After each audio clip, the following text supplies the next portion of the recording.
சில சமயங்களில் பெரிய பெரிய ப்ராப்ளம்ஸ் கூட ஈஸியாக சால்வ் பண்ணிடலாம். பட் சின்ன ப்ராப்ளம்ஸ் நம்ம மண்டைக்குள்ளே பூந்துக்கிட்டு பயங்கரமாக குறையும். உதாரணத்துக்கு என்னுடைய வீட்டில் இருக்கிற இந்த டோர் ஹேண்டில்ஸினுடைய ஸ்ப்ரிங் ஆக்ஷன்லாம் வீணாக போயிடுச்சு. ஸோ இந்த டோர் ஹேண்டில்ஸை கலட்டி கொண்டு போய் ஷாப்ஸில் வச்சு இதை ரிப்பேர் பண்ண முடியுமா அப்படின்னு நான் கேட்டு பார்த்ததில் இதை ரிப்பேர் பண்ண முடியாது, ரீப்ளேஸ் வேணால் பண்ணிக்கலாம் அப்படின்னு சொல்கிறாங்க. என்னுடைய கேள்வி என்னென்னா, இந்த டோர் ஹேண்டில்ஸ்குள்ளே இருக்கிற ஸ்ப்ரிங் ஆக்ஷனில் at the most 1 or 2 springs இருக்கும்.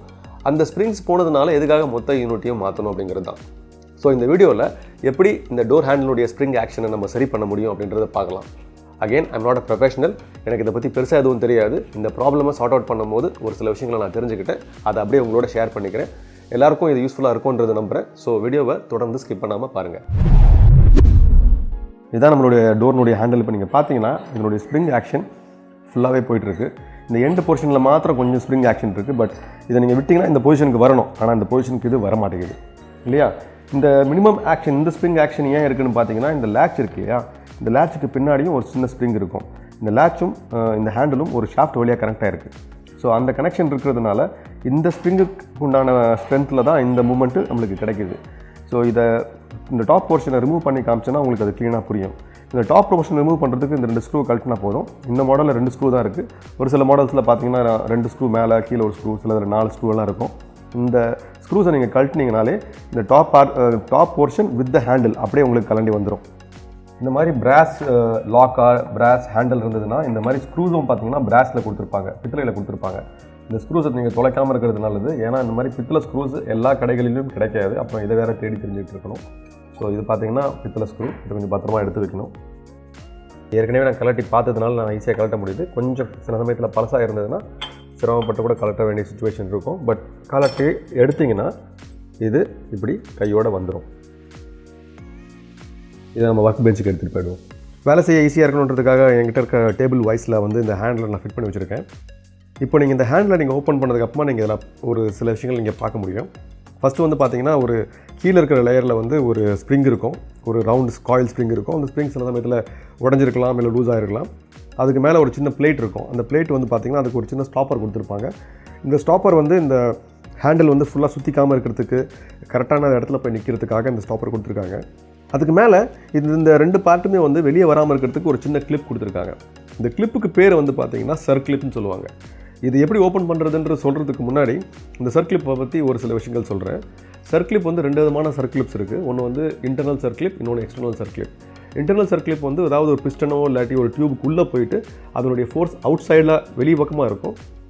இந்த மாதிரி டைப் ஆஃப் எக்ஸ்டர்னல் சர்க்ளிப்ஸில் வந்து பார்த்திங்கன்னா இது ஏதாவது ஒரு ராடை பிடிச்சிக்கிட்டு இருக்கும், இதனுடைய ஃபோர்ஸ் உள் பக்கமாக இருக்கும்.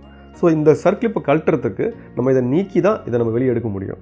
இந்த சர்க்ளிப்பில் வந்து பார்த்திங்கன்னா இதுக்கு சென்டரில் 2 சின்ன சின்ன ஹோல்ஸ் கொடுத்துருக்காங்க. ஸோ இந்த சர்க்ளிப்பை கழட்டுறதுக்கு சில பிளேயர்ஸ் அவைலபிளாக இருக்குது. எக்ஸ்டர்னலுக்கு தனி பிளேயர் இருக்கும், இன்டர்னலுக்கு தனி பிளேயர் இருக்கும். இது வந்து எக்ஸ்டர்னல் சர்க்ளிப் பிளேயர். இப்போ நீங்கள் பார்த்தீங்கன்னா ஒரு கட்டிங் பிளேயரை நீங்கள் எடுத்து நீங்கள் வந்து இதனுடைய ஹேண்டில்ஸ் நீங்கள் ப்ரெஸ் பண்ணும்போது இதனுடைய வாய்ப்பகுதி கிட்ட வருது இல்லையா. ஆனால் சர்க்ளிப் பிளேயரை நீங்கள் ப்ரெஸ் பண்ணிங்கன்னா இதனுடைய வாய்ப்பகுதி தூரமாக ஓப்பன் ஆகுது. ஸோ இந்த டிப்பை வந்து நம்ம என்ன பண்ண போகிறோம்னா, அந்த சர்க்ளிப்பினுடைய அந்த ஹோல்ஸ்குள்ளே விட்டுட்டு நம்ம ப்ரெஸ் பண்ணோம்னா அந்த சர்க்ளிப் லூஸ் ஆகும். அந்த கிளிப்பை நம்ம வெளியே எடுத்துடலாம். இது ஏன் இவ்வளோ இம்பார்ட்டண்ட்டாக சொல்கிறேன்னா, இந்த கிளிப்பு உடஞ்சிடுச்சுனாலோ இல்லை இந்த கிளிப்பு நம்ம கரெக்டாக நீங்கள் மாட்டலனாலோ இந்த ஹேண்டில் வந்து கையோட வந்துடும். இந்த ஒரு கிளிப்பு தான் இந்த மொத்த பார்ட்ஸுமே வந்து இந்த கிளாம்பில் இந்த செட்டிங்கை விட்டு வெளியே வராமல் பிடிச்சி வச்சுருக்குது. ஸோ இதுதான் சர்க்ளிப்பு. ஸோ இப்போ இந்த சர்க்ளிப்பை கழட்டுறதுக்கு இந்த மாதிரி பிளேயர் கண்டிப்பாக தேவையா அப்படின்னு பார்த்தீங்கன்னா நிச்சயமாக இல்லை. ஏன்னா நம்மகிட்ட பார்த்தீங்கன்னா ஜாமெட்ரி பாக்ஸில் டிவைடர் இருக்கும். இந்த டிவைடர் நம்ம எதுக்கு தான் வச்சுருப்போம்னே தெரியாது. நம்ம என்ன பண்ணலான்னா, இந்த டிவைடர்னுடைய இந்த 2 டிப்பையும் வந்து அந்த ஹோல்குள்ளே விட்டுட்டு அதுக்குள்ளே நம்ம வந்து ஒரு திருப்புளியை விட்டு நம்ம திருப்பணும்னா அது என்ன ஆகும்னு பார்த்தீங்கன்னா லைட்டாக ஓப்பன் ஆகும். நம்ம வந்து அதை வச்சு இந்த கிளிப்பை வெளியே எடுத்துக்கலாம். அதே போல் கிளிப்பை உள்ளேயும் ப்ளேஸ் பண்ணிக்கலாம். இப்போ இதை நம்ம பழையபடி ஃபிட் பண்ணிடலாம். முதல்ல இந்த பேஸ் பிளேட்டை நான் வச்சுடுறேன். அதுக்கு மேலே இந்த ஸ்ப்ரிங்கை இந்த நாச்சில் கரெக்டாக செட் ஆகிற மாதிரி வைக்கிறேன். இங்கே நான் ஒரு சின்ன மிஸ்டேக் என்ன பண்ணியிருக்கிறேன்னா, ஸ்ப்ரிங்குடைய டைரெக்ஷன் தப்பாக இருக்குது. இதை நம்ம அப்பயே செக் பண்ணி பார்த்துக்கலாம். நம்ம எந்த பக்கம் மூவ் பண்ணுறோமோ அந்த பக்கம் ஸ்ப்ரிங் ஆக்ஷன் நல்லா கட்டி அதை கலட்டிட்டு திரும்பியும் கரெக்டான டைரெக்ஷனில் வச்சு நம்ம அதை ஃபிட் பண்ணிக்கணும். இப்போ பார்த்தீங்கன்னா ஸ்ப்ரிங்கோட டைரெக்ஷன் கரெக்டாக இருக்குது, ஸ்ப்ரிங்கோடைய ஆக்ஷனும் கரெக்டாக இருக்குது. இங்கே பார்த்தீங்கன்னா இந்த நாச் கொஞ்சம் லென்த் அதிகமாக இருக்குது. இதை நம்ம ஃபிட் பண்ணோம்னா இந்த ஷாஃப்ட்டில் வந்து அது இடிக்கும். அதனால் அந்த சின்ன பீஸை மட்டும் நம்ம கட் பண்ணி எடுத்து அந்த நாச்சில் கரெக்டாக ஃபிட் ஆகிற மாதிரி அதை வைக்கணும். என்கிட்ட இந்த மாதிரி சின்ன கட்டிங் வீல் இருக்கிறதுனால நான் இதை வச்சே கட் பண்ணிக்கிறேன். அப்படி இது இல்லாதவங்க வெட்டுலியை வச்சு இதை கட் பண்ணுற மாதிரி இருக்கும். ஸ்ப்ரிங் மெட்டீரியல் கொஞ்சம் ஹார்டாக இருக்கிறதுனால நார்மல் கட்டிங் பிளேயரை வச்சு அதை கட் பண்ண முடியாது. இப்போ இது செட் பண்ணோம்னா இது ஷாஃப்ட்டில் வந்து இடிக்காது. ஸோ இது ஃபாலோட் பை நம்ம இந்த பிளேட் ஸ்டாப்பர் பிளேட்டை வச்சு அந்த இடத்துல அந்த நாச்சில் அதை அப்படியே சீட் பண்ணிக்கலாம். ஸோ இதுக்கு மேலே நம்ம பண்ண வேண்டியது இந்த சர்க்ளிப் எடுத்து மாட்டினாலே போதும். ஸோ என்கிட்ட சர்க்ளிப் பிளேயர் இருக்குது, அதனால் அதை ஈஸியாக நான் மாட்டிடுறேன். வச்சு ஒரு அழுத்தினீங்கன்னா அது கரெக்டாக போய் அந்த ஸ்லாட்டில் செட் ஆகிடும். நம்மளுடைய ஹேண்டில் இப்போ ரெடி ஆகிடுச்சு. ஸ்ப்ரிங் ஆக்ஷன் பார்த்திங்கன்னா சூப்பராகவே இருக்குது. ஒரு பக்கம் ஹேண்டில் ஃபிட் பண்ணியாச்சு. இதே போல் மறுபக்கத்தையும் ஃபிட் பண்ணணும். இதில் வந்து பார்த்திங்கன்னா ஹேண்டில் வேறு பக்கமாக வரும். அதுக்கேற்ற மாதிரியும் ஸ்ப்ரிங்குடைய டைரெக்ஷனும் மாறும். அதையும் நீங்கள் பார்த்துக்கணும். சேம் ப்ராசஸ் தான். எக்ஸஸ் மெட்டீரியலை கொஞ்சம் கட் பண்ணி நாச்சில் ஃபிட் பண்ணிவிட்டு மேலே பிளேட்டை வச்சு அதுக்கு மேலே சர்க்கிப்பை வச்சு லாக் பண்ணிட்டேன். இது பக்காவாக சீட் ஆகிடுச்சு. இப்போ இதை நம்ம டோரில் ஃபிட் பண்ணிக்கலாம். ஷாஃப்ட்டை பழையபடி ஷாஃப்ட்னுடைய ஹோலில் சென்டரில் ஃபிட் பண்ணிவிட்டேன். அதுக்கு மேலே இந்த யூனிட் அப்படியே வச்சு கரெக்டாக அந்த ஷாஃப்ட்டு சென்டரில் வர மாதிரி வச்சு லாக் பண்ணிவிட்டு மேலே ஸ்க்ரூவை போட்டு டைட் பண்ணிடலாம். அதே போல் மறுபக்கத்துக்கும் பண்ணிட்டீங்கன்னா ஹேண்டிலுடைய ஸ்ப்ரிங் ஆக்ஷன் பழையபடி ஸ்ட்ராங் ஆகிடும். இது இன்னொரு type of door handle. Same design தான். இதை நீங்கள் ஓப்பன் பண்ணிங்கனாலும் கிட்டத்தட்ட அதே மாதிரி தான் எல்லாமே இருக்கும். ஒரு சர்க்கிப் இருக்கும், அதுக்கு பின்னாடி ஒரு பிளேட்டுடைய ஷேப் பார்த்தீங்கன்னா கொஞ்சம் வேறு மாதிரி இருக்குது. இந்த இடத்துல இந்த டிசைனில் வந்து அந்த லாக்கெல்லாம் வந்து பார்த்திங்கன்னா அதுக்கு தனியாக ஒரு பிளேட்டே கொடுத்துருக்காங்க. சர்க்கிளிப் ரிமூவ் பண்ணிங்கன்னா இது எல்லாமே ஈஸியாக வெளியே எடுத்துட முடியும். அழகாக ஸ்லைடாகி வந்துடும். இந்த மாடலில் பார்த்தீங்கன்னா ஸ்ப்ரிங்கு வந்து இந்த பிளேட்டில் இருக்கிற இந்த டாப் நாச்சில் வந்து லாக் ஆகுது. அந்த ஸ்ப்ரிங்கு நீங்கள் பார்த்தீங்கன்னா உடஞ்சிருக்குது. ஸோ அந்த ஸ்ப்ரிங்கை நம்ம மாற்றிடுவோம்.